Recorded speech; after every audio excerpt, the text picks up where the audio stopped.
My name is Steven Shira. I'm 23 years old. I graduated last year from the University of Connecticut, and I'm from Ellington, Connecticut. I used to really like basketball, and I wanted basketball to be my sport, but my mom's Filipino, and I never really grew that tall until recently, so basketball was never really my thing, and I wasn't very good at it. But I started playing soccer really young, and it took a lot of work, to be honest, and I was never really the best player. I was never the tallest, never the fastest, but I kept working at it, and my coaches would always kind of count on me for that, and they would always kind of talk about how dedicated I was to the sport. And so I just kept practicing, and there were years where I wouldn't make the team, and it'd be me and my brother, and we wouldn't make the team. And we would still show up to every practice and just keep working at it. And I just always had this deep passion for the sport. And I just kept playing it competitively for as long as I could. I played club soccer at the University of Connecticut, which gave me the opportunity to continue playing, high-level soccer in a collegiate atmosphere. And then we were able to travel the country, which was nice. So I think I just grow to love the sport more and more every day, and I still just get so happy to touch the ball as I did when I first started playing. And I want to try and emulate my coaches to the best of my ability in the work that I do. And but we keep in touch. They're just great people, and they kind of led me down this path. And I tell them what I'm doing now, and they say they're not even surprised. But it's just the greatest thing because they really inspired me, and I look up to them as role models. So hopefully I could be that kind of role model to another kid someday. But I've juggled pretty much every single size soccer ball you can think of. I've juggled the tennis ball before. When we were in Ecuador, we didn't have a soccer ball at one point during the program, and I picked up a used water bottle with one of the kids, and we were trying to juggle it. Extremely difficult, but you got to improvise sometimes. So the name has been really difficult to me, and it's something that I came up with a long time ago, but the more that I move forward with things, the more I'm like, oh man, should I change the name? Should I do this? And the thing is, it's something that soccer players will understand, but it's not something that the general person would really know about. And first of all, and around the world is it's a soccer trick, freestyle trick. And so it's one of the simplest ones. It's basically you touch the ball with your foot, you do a rotation around it, you touch it again. And it's something that I taught myself. And freestyling is not it's not real. It's soccer in a sense, but it's more of a visual thing. And I really enjoy it because it's appealing to the kids, and it's something that not all soccer players can do, but the ones who can do it, it's so cool for kids to see, and it's something like I want to learn that. And so when I created the name, it was during a cruise, and my sister filmed me doing around the worlds on a cruise to the Bahamas. And so I was like, around the world. And after that, I kept doing it. I'd go to Paris, I'd do around the worlds in front of the Eiffel Tower, I'd do them in front of Sagrada Familia in Barcelona. And the thing is, when I started this, I was like, essentially it's teaching soccer, but I always like to conclude my programs, conclude my workshops with a freestyle session with the kids. And the thing is, the more that I wanted to change the name, the first workshop I ever ran in Peru, I was teaching the kids how to do around the worlds, and they whispered to me, it's the Spanish translation is Vuelta al Mundo. And so they're whispering that in my ear, and they're telling me, teach me how to do this. And afterwards, I'm eating with the kids. We go to church together, and they're whispering in my ear, Vuelta al Mundo. And I'm just like, come on, man. And then, even after we're done playing, I'll look in the corner and I'll see one kid, and he's still just working at it. And it reminds me of myself. And so after that, I was like, I think the name can stay. So the truth is you take a soccer ball, and that's automatic for the kids. You go to these places where soccer, it's like a religion to them. To these kids, you're a professional, and it kind of shows you how innocent and how unexposed they are to stuff like that. And I went to Jamaica, and they told me they'd never seen a white person before. And so because of that, they were asking me if I was Lionel Messi, who's arguably the best player in the world. And I was like, I'm not Lionel Messi. You know, one of these days I'll have to play along with it, but it's just the coolest thing. And, you know, to these kids, you can take a professional soccer player and then you can send just a lay person, just a regular person, and it's all the same to them. You know, they're just looking for someone to give them time and, you know, spend time with them. When I do the freestyling, that's really what catches their eyes. But what I always do is, as soon as I'm done, I like to invite them to show if they have any moves themselves or if they want to try and imitate something that I've done. I always like to do that. And I think they're bashful at first, but, you know, one kid finally steps up, he gets the courage to kind of attempt it. And then next thing you know, everybody's like, I want to go next, I want to go next. So it's the coolest thing. Obviously, the biggest priority is safety. So we like to do a lot of networking from the States and from our home base. But sometimes, you know, in certain cases, we'll have one set up in a country, and then we go there and, you know, there's so many different connections, and they're like, hey, I know of this school, I know of this orphanage, and then next thing you know, one clinic turns into 7 clinics. And, you know, it's always good to run as many as we can because we're already out there, you know, we already flew this distance to get there. So, but it varies, and we've just been pooling every single resource and connection we have, and it's just been the reception has been just very good for us. So we actually just got recognized by the IRS as a 501c3 corporation. It was a big step. I actually found out when I was in Mexico, and I was tired from clinics, and then I get an email from my dad saying that we got accepted. And so it's kind of just a formality and a step in the right direction, but it'll help us receive donations and grants. So now everything we can reimburse ourselves and we can get funded, which is good. But prior to now, it's been a self-funded operation, but it's something that brings me so much happiness that you don't even mind. Actually, the first soccer balls I bought to give to Peru were out of my own pocket, like $100 for 20 soccer balls. I can't even complain because, you know, that's just, you can't put a price tag on a smile that one of these kids give you. So I used to travel, and I have that to thank my parents for, but it was always to the Philippines and back because that's where my mom's from.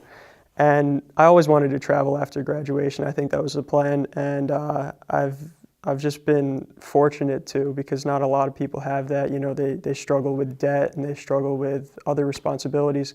But for me, you know, my parents allowed me to travel, and I think I'll always be thankful for that.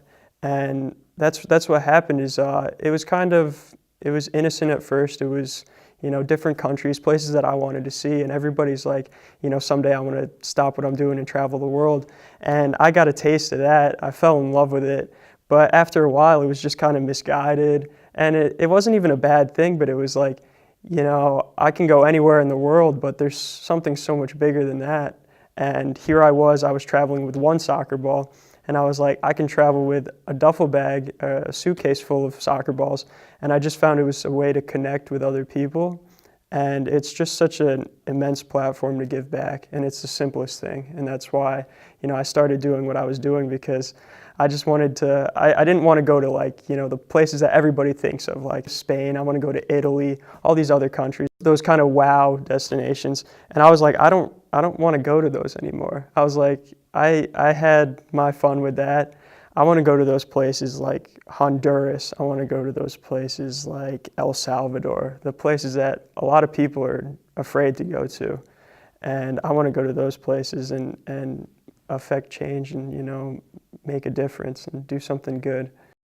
The mission itself is pretty concrete. It's just to teach soccer to underprivileged children all over the world. And on top of that, to be able to distribute new and gently used soccer equipment. And I want to do that because I want, you know, to spend time with them for 2 hours. It's definitely a good thing, but to be able to leave them the tools to continue to grow in the game is definitely something that, you know, I want to be able to do. So right now, you provide them with a soccer ball, which represents the simplest tool needed to play the game. And I think that's why I love soccer so much, is that it's so simple, you know. As long as you have a soccer ball, and you go to these countries where they don't even have a soccer ball, but they still find a way to play. I know in Africa they have plastic bags rolled up with, I think it's rubber bands, and they play with that. And so it's just the easiest thing. And, it's not basketball where you need a hoop and all that stuff. It's not football where you need pads. It's just soccer. You need a soccer ball. Everything else from there, it's just, you can figure it all out. You put down shoes for a goal, and that's it. And so I give them soccer balls now, and, eventually I want to be able to give them goals. If I can set up a field, stuff like that, give them cones and other equipment. We've given out t-shirts and stuff, but to be able to give them cleats and stuff that you really, equipment that you really need to play the game is definitely something that I want to work on in the future. But when I first started the mission, it was, I wanted to hand deliver 1,000 soccer balls. And so that was an idea in my head. I was like, I don't know if I'm setting my sights too high or not, but here we are a couple months down the road, and we're at 462 soccer balls, I believe. So we're almost halfway there. And it's just, I wouldn't have imagined this kind of growth. But the mission's always changing, and at some point you want to be able to empower the kids as well. And I always like to, I take the opportunity whenever I have it to speak to the kids and, connect with them on a deeper level than just soccer. And so to talk to them about school, talk to them about their dreams, their aspirations, and to show them that, hey, you can literally do anything that you want. Here I like soccer, I like traveling. Here I am molding those two passions of mine into something out of my wildest dreams. And so to be able to share that with them and, tell them, and these are kids who, even they feel like this wouldn't be possible, with the circumstances that they've come from. Who knows if they can, in their mind, they can't reach for the stars. And I want to teach them that they can. And so it's just our mission. It's always going to be about empowerment, and it's just trying to teach these kids and let them grow. You're exposed to all this need out, in all these different countries, but you don't want to forget that there's need in our own backyard. And, there's just this multitude of just poverty and neglect. And so we actually have ran a few programs in the U.S., and it's something that it's actually more difficult to set up. So that may be why we do more stuff abroad. But we have run a couple of domestic clinics in Texas so far, and then we have a couple set up. We were trying to set up some in Hartford, and I know it's inner city youth and stuff, so it's definitely something that's possible. And then some stuff in Kansas City with one of my friends. But those are different because you don't have a traditional orphanage system here. I think that was banished a while ago, and it's kind of outdated. But we've worked with. One of them was a family home for refugees. So that was actually quite an experience. It was Latin American refugees, and these were kids from gangs. These were kids from drug cartels. And so you look at them and they just have such a, I keep saying decorated past, but it's not really the word. And it's just kids who have seen so much. And the stories that I heard, it's stuff that I don't even want to share. And it was just really difficult to experience. And these are kids who, at 10 years old, they were holding guns, stuff like that. We show up and these are 14-year-olds with tattoos all over their body. And you hear stuff about that and you're like, at this age, I'd go home from school and I'd watch TV and play with my friends. And, how easy do I have it? And how privileged am I compared to that? And it's even what really stuck with me is that these are kids who, no matter how they behave, they're in a safe space now and they're guaranteed 3 meals a day. But they told us that a lot of the kids would actually steal and smuggle food from lunch because they're so accustomed to not knowing when their next meal would come. And you hear something like that and you want to just pick yourself up and move about your normal life, but you hear something like that and sometimes it just sticks with you. And it's kind of difficult to just go back to, everything that you have when you hear something like that. One of my friends reached out to me who's playing professionally in Iceland, I believe, or somewhere in Europe. It was always his dream. And he said, I think when I'm done playing professionally, I want to do exactly what you're doing. And he said, let me know what you're doing at the end of my season. Hopefully you're out, spreading this beautiful mission of yours. And I'd love to be a part of one of your clinics, wherever it is. And that's something that is very valuable to me, because I want to be able to bring somebody who's reached the pinnacle of their sport, the pinnacle of their craft, and bring them along to a workshop to show these kids, like, hey, this could be you. This is a kid who never stopped fighting, and now he's living out his dreams. And to show them, like, anything is possible, I think that's really important. And we've done that before in San Antonio with one of my friends who plays professionally there. And it's just a really cool experience for the kids, because, they're just wowed by it. So yeah, I keep in touch with the directors and stuff, and, everybody's, they like to keep updated on, where we are and what we're doing. And so that's been nice. But eventually what I want to do is return to the places that I've been and, see these kids grow. And, it's difficult because when you work with orphanages and those kind of populations, it's kids who are used to being neglected, used to being having people come in and out of their lives. So you really needed to find something that it's temporary, but it's also has has the chance of being permanent too. So what I liked about that is that although it's a 2-hour program, and I spend enough time with the kids to really connect with them and get acquainted with them, but not to the point where you have to deal with the fear of attachment and stuff like that. And so you need to find a good balance between it. But what I found was that by leaving the soccer balls, it's almost as if my presence lasts a little bit longer than just my physical presence. So that's been nice. And, as long as the soccer balls are there, it's almost like a piece of me is still there. But eventually I'd like to return and, just see how the kids have grown and progressed, and, just continue to do what I do. So my mom and I just got back from Ecuador, and I was working alongside a couple of my friends there who they started an organization which I guess, it has similarities to what I do. And it's called Goal Ecuador, which is an acronym for something in Spanish.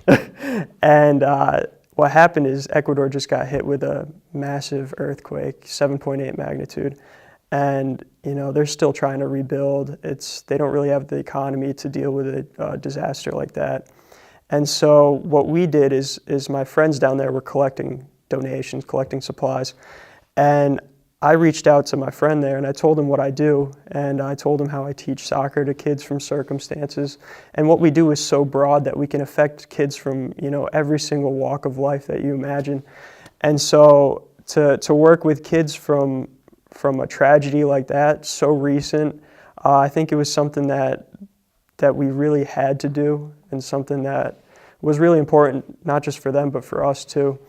And so we went down there and we organized an entire day full of activities for the kids of Bahia, which is one of the cities that was directly affected by the earthquake. And so you could walk through the streets and you'd see people living out of tents. You'd see, buildings that had just crumbled. And it really kind of affects you. But we were there to focus mainly on the children, because families are trying to rebuild at that time, and they have so many pressing issues that they need to take care of. And to be able to kind of take the kids off of their responsibility for a little bit and focus on the kids who are just so innocent, and to give them a day where they can smile, where they can leave with a toy, they can leave with an article of clothing and a soccer ball. I think it was just something really special. And so what happened was we ran a 6-hour-long program with these kids, and we had crafts, we had games. I think there was hula hoop and hopscotch, and then we had a clown show, which the kids loved, and then we had soccer. And soccer's huge in Ecuador. They love the sport. The kids are incredibly talented. And at the end of the day, everybody left with food in their stomachs. Everybody left with the supplies and basically the necessities for living. And so everybody had water, everybody had we had mattresses to give out. We actually had an entire truck full of supplies. And we're actually going to return there in 2 weeks. And so we're trying to raise money and just raise awareness basically, because it's just they need help out there. And so the place we're going to is actually even more affected than Bahia, and I think it's called Kanoa. And at this location, 8 out of every 10 buildings is completely destroyed. And so there's just immense destruction. And so it's going to be an experience, but it's something that we're excited about. And just to be able to affect more children is something that's what we do. Ecuador marked the 6th country that I've taught soccer in. That would be 5 in just 2016. So 2016 has been a big year for us. And I actually, in the next month or two, I actually want to be at 10. And there's places on my list, places that I have in mind. It's almost too many to keep track of, because I have places lined up in Haiti. There's actually a workshop I'm really excited about in Brazil, in one of the favelas in Rio. So those are notoriously dangerous, but these are places that you just have to keep faith in the work that you're doing, and obviously safety is a big issue, but it's one of those things where if I'm too nervous to go because of my safety, those kids are never going to get reached out to. And so we're at 6 countries, including the US, of course, but those countries have been Philippines, my first one in Peru, Jamaica, Ecuador, and Mexico. We accept in-kind donations and obviously monetary donations too. I have a donate link on my website, and we process everything through PayPal, so it's securely processed. But we're always accepting stuff at the house, soccer balls, anything that anybody can offer. With soccer season winding down, everybody has equipment. I know from my own experience, I have 5, 10 soccer balls just sitting in my garage, cleats, all this stuff that I don't use. And so anybody who has that stuff, maybe their kids grew out of their equipment, we'll gladly accept it, and we'll make sure it gets in the hands of kids who need it.